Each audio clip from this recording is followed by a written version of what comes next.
হয়, আজি 1980 চনৰ 3 নৱেম্বৰ তাৰিখে ভাৰতবৰ্ষৰ বিভিন্ন প্ৰান্তৰ পৰা যুৱকসকলে পাঞ্জাৱৰ লুধিয়ানাৰ এটা কৰ্তাৰ সিং নাম গাঁওখনত একত্ৰিত হৈ ভগত সিঙৰ আদৰ্শত অনুপ্ৰাণিত হৈ তেওঁৰ আদৰ্শত আগুৱাই যাবলৈ এটা সংগঠন জন্ম দিয়ে। সেইটো হ'ল ভাৰতৰ গণতান্ত্ৰিক যুৱ ফেডাৰেশ্যন, চমুকৈ DYFI। তাৰে আজি 45 সংখ্যক যি প্ৰতিষ্ঠা দিৱস, সেই প্ৰতিষ্ঠা দিৱসক লগত সংগতি ৰাখি আমাৰ এই সংগঠনটোৰ মূল দাবী হ'ল যে সকলোৰে বাবে শিক্ষা, স্বাস্থ্য আৰু কৰ্মসংস্থাপন সুনিশ্চিত কৰা, সেইটো হ'ল আমাৰ দাবী। তো তাৰ লগতে সংগতি ৰাখি আজি আমাৰ এই চাৰাগাঁৱৰ যি পিছপৰা অঞ্চল, আমাৰ জিলাখনে পিছপৰা, কিন্তু তাতকৈ পিছপৰা আমাৰ চাৰাগাঁও, ইয়াতকৈ আৰু বেছি বহু পিছপৰা ঠাই আছে। তো আমি এই মানুহৰ স্বাস্থ্য সুনিশ্চিত কৰাৰ বাবে আজি প্ৰাথমিক যিখিনি মানে স্বাস্থ্য দৰকাৰ আছে মানুহৰ, সেই স্বাস্থ্য সুনিশ্চিত কৰাৰ বাবে আজি ইয়াতে আমি এই স্বাস্থ্য শিবিৰ মানে আয়োজন কৰিছোঁ। ইয়াতে আমাৰ বিশেষকৈ আমাৰ যি চিৰাং জিলাৰ স্বাস্থ্য সেৱা, তেওঁলোকে বহুত মানে এটা সহায় সহযোগ কৰিছে। লগতে আমাৰ বিজনী যিটো অসামৰিক চিকিৎসালয় আছে, তেওঁলোক লগতে আমাৰ এই এটা টেষ্ট যিটো মানে লেবৰেটৰী হায়াত পলিক্লিনিক, তেওঁলোকো আমাক ইয়াতে যথেষ্ট সহায় কৰিছে। কিছুমান টেষ্ট তেওঁলোকে বিনামূলীয়াভাৱে কৰি দিছে, আৰু কিছুমানত সকলো টেষ্টৰ বিনামূলীয়া দিব নোৱাৰে।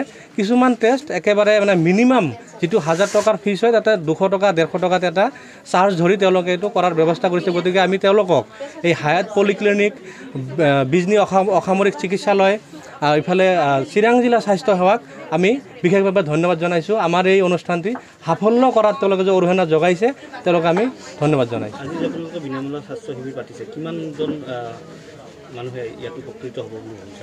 আমি ভাবিছোঁ যে এইটো এটা ঘন জনবসতি অঞ্চল, চাৰিওফালে আমাৰ এই অনুষ্ঠানটোৰ চাৰিওফালে মানে ঘৰ বাৰী আছে। তো এতিয়ালৈকে আমাৰ প্লাছ 100 মান টাৰ্গেট মানে পাৰে হৈ গ'ল। এতিয়া মানে 12:30 পাৰ হৈছে, গতিকে 100 মান হৈয়ে গ'ল ৰেজিষ্ট্ৰেশ্যন, আৰু মানুহ আহি আছে। যিটো জনস্ৰোত আপোনালোকে দেখিছে, মই ভাবোঁ যে ইয়াতে মোটামুটি 300-400 মান ৰোগীয়ে আজিৰ এই বিনামূলীয়া স্বাস্থ্য সেৱাৰ সুযোগ লাভ কৰিব পাৰিব। ইতিমধ্যে কৈছে যে আপোনালোকৰ DYFI যে মূল নীতি শিক্ষা, স্বাস্থ্য, ইতিমধ্যে স্বাস্থ্যৰ ওপৰত কি কৰিছে, অনাগত দিনত আপোনালোকে শিক্ষাৰ ওপৰত কিবা ব্যৱস্থা কৰিবলৈ? হয়, নিশ্চিতভাৱে আমি শিক্ষাৰ ওপৰত ব্যৱস্থা গ্ৰহণ কৰি আছোঁ। আমি কি কৰিব পাৰোঁ, আমি দাবী জনাব পাৰোঁ, আমি এটা সজাগতামূলক কৰিব পাৰোঁ। কিন্তু আমাৰ এই জিলাখনত, অকল চিৰাং জিলাই নহয়, বঙাইগাঁও চিৰাং জিলাখনত যিবিলাক শিক্ষা অনুষ্ঠানত যিবিলাক মানে দুৰ্ভগীয়া অৱস্থা হৈ আছে, শিক্ষকক মানে শিক্ষা অনুষ্ঠানত শিক্ষক নাই, শিক্ষকৰ পদ নাই, মানে বিভিন্ন সা সুবিধাৰ মানে অভাৱ হৈ আছে। গতিকে এইখিনি লৈ আমি আগন্তুক দিনত দৃঢ়তাৰে মাত মাতি যাম। এই সম্পৰ্কে আমি ৰাইজৰ ওচৰত দৃঢ় প্ৰতিজ্ঞ। আমি ভাৰতৰ গণতান্ত্ৰিক যুৱ ফেডাৰেশ্যনৰ পক্ষৰ পৰা যি আমি বিনামূলীয়া স্বাস্থ্য শিবিৰ আয়োজন কৰিছোঁ, এই স্বাস্থ্য শিবিৰত মূল লক্ষ্যখিনি আমাৰ সভাপতি ডাঙৰীয়াই ইতিমধ্যে কৈছেই যে আমাৰ মূল লক্ষ্যটো হৈছে যে পিছপৰা মানুহখিনিয়ে যাতে এটা স্বাস্থ্যৰ এটা ভাল হেৰি পায়, সহায় বা সুযোগ পায় যাতে, সেই কাৰণে আমি এই শিবিৰটো কৰিছোঁ।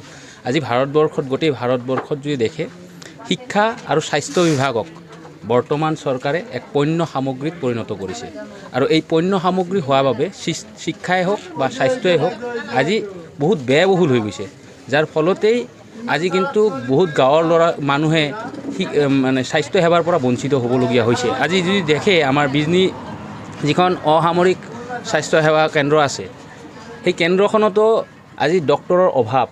আজি তাতে 100 বিচনাযুক্ত হস্পিটেলখন বনাইছে, কিন্তু সেই 100 বিচনাযুক্ত হস্পিটেলখনত 6টাকৈ OT আছে, অপাৰেশ্যন থিয়েটাৰ, কিন্তু এজনো, দুখ লগা কথা, এজনো মানে চাৰ্জন ডক্টৰ নাই।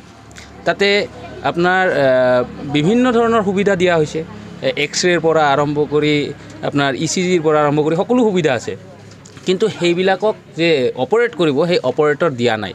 গতিকে আমাৰ এটা সৰু প্ৰয়াস ভাৰতৰ গণতান্ত্ৰিক যুৱ ফেডাৰেশ্যনৰ, যে আমি গাঁওসমূহত যাই এই ৰাইজৰ মাজত এই সজাগতাটো, স্বাস্থ্য আজি যদি ভাল নাথাকে, স্বাস্থ্য যদি সুৰক্ষিত নাথাকে, তেতিয়াহ'লে অনাগত দিনত এই মানুহখিনি যে জুৰুলা হৈ পৰিব। সেইকাৰণে আমাৰ এইটো এটা সৰু প্ৰয়াস। ইয়াৰ পিছত আমাৰ শিক্ষাৰ ওপৰত আমি দৈনন্দিন কাম কৰি আছোঁ, দৈনন্দিন আমি শিক্ষাৰ লগত যুঁজি আছোঁ।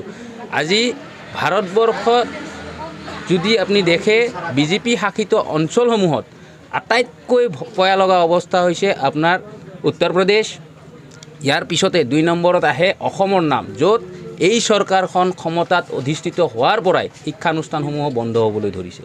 গতিকে ভাৰতৰ গণতান্ত্ৰিক যুৱ ফেডাৰেশ্যনে বিচাৰি আছে, আন্দোলন কৰি আছে যে শিক্ষাক এটা সুযোগ দিয়া হওক, শিক্ষাক যাতে বচোৱা হয়, ৰাজহুৱা শিক্ষা বচাব লাগিব, ইয়াৰ লগে লগে ৰাজহুৱা স্বাস্থ্য ব্যৱস্থাটোকো বচাব লাগিব। নহ'লে অনাগত দিনত ভাৰতবৰ্ষৰ অৱস্থা শ্ৰীলংকাত যেনেকুৱা আজিৰ পৰা 2 বছৰ আগত যেনেকুৱা অৱস্থা হৈছিলে, ঠিক তেনেকুৱা অৱস্থা ভাৰতবৰ্ষত আহিবলৈ ধৰিছে।